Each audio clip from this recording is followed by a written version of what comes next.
నమస్కరించి చెప్పేది ఏంటంటే నిజంగా ఒక మహిళల్ని మీరు తయారు చేసి సమాజంలోన మహిళల పట్ల వ్యతిరేక భావాన్ని తుడిచేసి మహిళలు కూడా ముందుండాలని మీరు పంపించడం అనేది ప్రతి ఒక్క మగవాళ్ళకి నేను శిరస్సు వంచి నమస్కారం తెలియజేసుకుంటున్నాను. అదేవిధంగా ఈ కార్యక్రమానికి ముఖ్య అతిథిగా హాజరైనటువంటి కౌన్సిలర్ ఝాన్సీ రాణి మా పార్వతి అక్కకి ధన్యవాదాలు.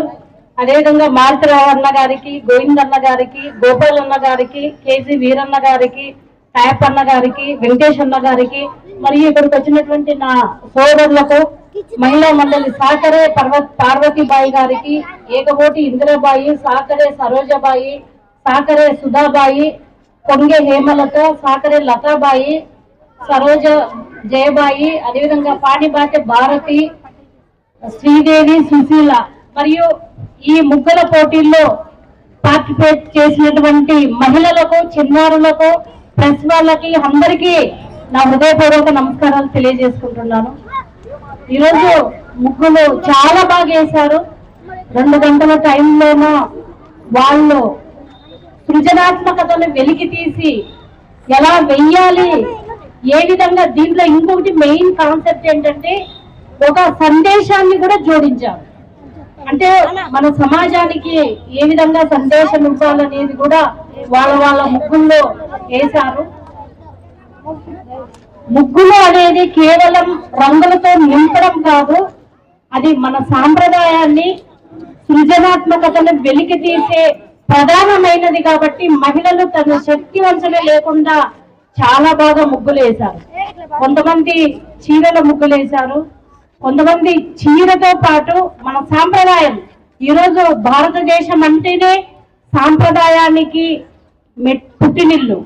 ఇక్కడ ప్రతి ఒక్క భారతీయురాలు మన సాంప్రదాయంతోన, చీరతోన, అదే పెళ్ళైన మహిళలు వాళ్ళు ముత్తైదువులతో ఎలా ఉండాలి, గాజులు, బొట్టు, తాళిబొట్టు, అదేవిధంగా మెట్టెలు అన్ని రకాలుగా ధరించాలి అని ఒక అమ్మాయి చాలా చక్కగా వేసింది. ఈరోజు విదేశీయులే మన సాంప్రదాయాన్ని మన గౌరవంగా పాటిస్తుంటే మనం మాత్రం పాటించడం లేదని ఆ మహిళా ఆవేదన నిజంగా స్ఫూర్తిదాయకము. ప్రతి ఒక్కరం కూడా, నాకు తెలిసి ప్రతి ఒక్కరు కూడా మహిళలు సాంప్రదాయంగానే ఉన్నారు. కానీ కొంతమంది మహిళలు అలా లేని వాళ్ళకి ఇది మంచి మెసేజ్ అని చెప్పి ఈ సందర్భంగా తెలియజేసుకుంటున్నాను. అదే ఇంకొక ముగ్గులో అయితే మొన్ననే మనం సింధూరు, ఆపరేషన్ సింధూర్లో ఏ విధంగా పాల్గొన్నామో, మనం మహిళల్ని ఏ విధంగా పోగొట్టుకున్నాము, కొంతమందిని మన దేశంలో ఏ విధంగా పోగొట్టుకున్నాం అనేది చాలా చక్కగా చెప్పారు. వరల్డ్ కప్ మన మహిళలు గెలిచింది కూడా బాగా చక్కగా చెప్పారు. ఇంకొక ముగ్గు అయితే మహిళా సాధికారత అనేది ఆమె ముగ్గుల్లోన రంగరించింది. నిజంగా ఒక మహిళ ఈరోజు అన్ని రంగాల్లోన మహిళ ఉంటుంది అనే దానికి ఆ ముగ్గు నిదర్శనము. చాలా చక్కగా చెప్పింది. మనం ఉద్యోగస్తురాలైనా మహిళలైనా ఈరోజు మనం ఇంట్లో మహిళలైందే ఏ మగవాళ్ళు కూడా వాళ్ళు 100% పూర్తిగా అవ్వరు. మహిళ ఉంటేనే ఈరోజు ఉద్యోగస్తురాలైతే ఇంట్లో పని అంతా చేసుకొని పిల్లలకి, భర్తని అన్ని రకాలుగా వాళ్ళు సర్దుబాటు చేసి ఇంట్లో వంట చేసుకొని అన్ని రకాలుగా చేసుకొని మళ్ళీ బయట వెళ్ళి మనం మన విధుల్లో నిర్వర్తించాల్సిన అవసరం ఉంది. అవన్నీ కూడా ముగ్గుల్లో చాలా చక్కగా చెప్పారు. కొంతమంది అయితే ఈ మన సంక్రాంతి ఏ విధంగా జరుపుకుంటామనేది ఆ ముగ్గుల్లో బాగా ప్రతిబింబించింది. ఇంకొక ఆమె అయితే చాలా చక్కగా వేసింది. శ్రీకృష్ణుని బొమ్మ ఎంత బాగుంది అంటే అంత బాగా వేసింది. అంటే మహిళలు అన్నిట్లో అన్ని రంగాల్లో ఉన్నామనే దానికి నిదర్శనంగా ఈ ముగ్గుల రూపంలో చూపించాలి అని చెప్పి ఈ సందర్భంగా తెలియజేసుకుంటున్నాను.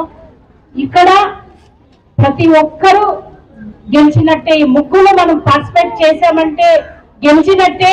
ఇక్కడ ఫస్ట్ ప్రైజ్, సెకండ్ ప్రైజ్ వచ్చిన వాళ్ళు ఒకటే మంచిగా ముగ్గులు వేశారు, మిగతా రాని వాళ్ళు మంచిగా ముగ్గులు వేయలేదు అనేది కాదు. కానీ మీకంటే ఎక్కడో ఒక పాయింట్ లోన వాళ్ళు ది బెస్ట్ అయింటారు తప్పితే ఇంకేమి లేదు. కాబట్టి చాలా చక్కగా వేశారు. ప్రైజ్ వచ్చిన వాళ్ళు ఓకే అయితే, ప్రైజ్ రాని వాళ్ళు బాధపడాల్సిన అవసరం లేదు. భవిష్యత్తులో నెక్స్ట్ ఇంకా దీన్ని స్పోర్టివ్ గా తీసుకొని నెక్స్ట్ ఇయర్ ఇంకా మంచిగా పార్టిసిపేట్ చేసి ప్రైజులు గెలవాలని చెప్పి నేను ఈ సందర్భంగా తెలియజేసుకున్నాను. అదేవిధంగా ఏంటంటే ఇక్కడ పోటీల్లో పాల్గొన్న ముగ్గులన్నీ బాగున్నాయి, కానీ మాకు చాలా ఇబ్బందిగా ఉంది. కేవలం దాంట్లో 3 తీసుకోవాలని నిర్వాహకులు ఇక్కడ 3 మనకు కళ్ళనైతే కనిపించే పెట్టారు కాబట్టి మాకు కూడా చాలా ఇబ్బంది అయింది వాటిని సెలెక్ట్ చేయడంలోన. బట్ అందరం చర్చించి ఏదైతే ఇంపార్టెంట్ గా ఉందో, అంటే